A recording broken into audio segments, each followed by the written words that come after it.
Assalamualaikum warahmatullahi wabarakatuh. Perkenalkan, nama saya Hendy Kurniawan. Di sini saya akan menerangkan materi tentang etika dan hukum bisnis.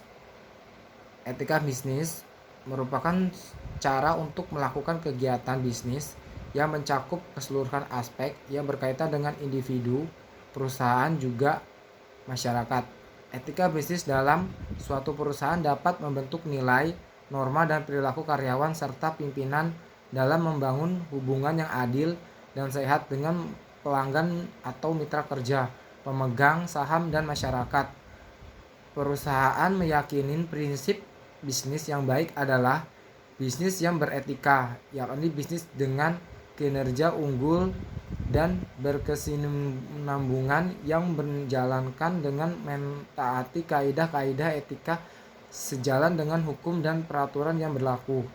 Etika bisnis dapat menjadi standar dan pedoman bagi seluruh karyawan termasuk manajemen dan menjadikannya sebagai pedoman untuk melaksanakan pekerjaan sehari-hari dengan dilandasi moral yang luhur, jujur, transparan, dan bersikap profesional.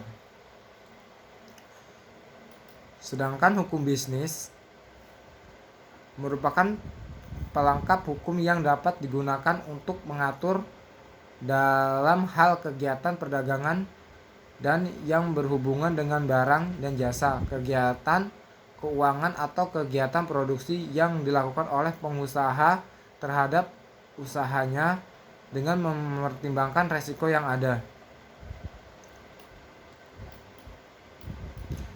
Tujuan dari hukum bisnis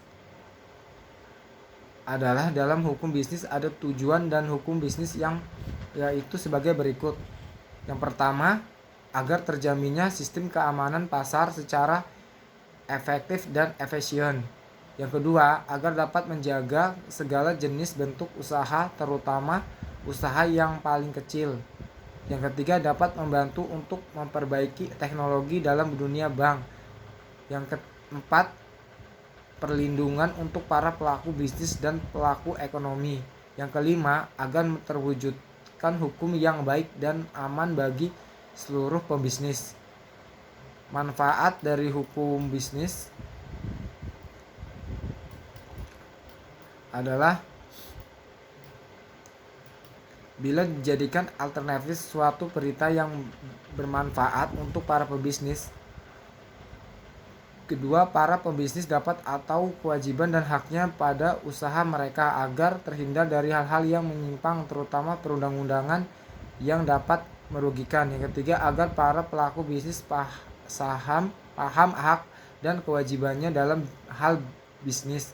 Yang keempat, agar dapat mewujudkan dalam keadaan juga perilaku bisnis yang sehat sehingga terwujudnya kegiatan bisnis. Sekian dari saya, semoga bermanfaat dan menambah wawasan.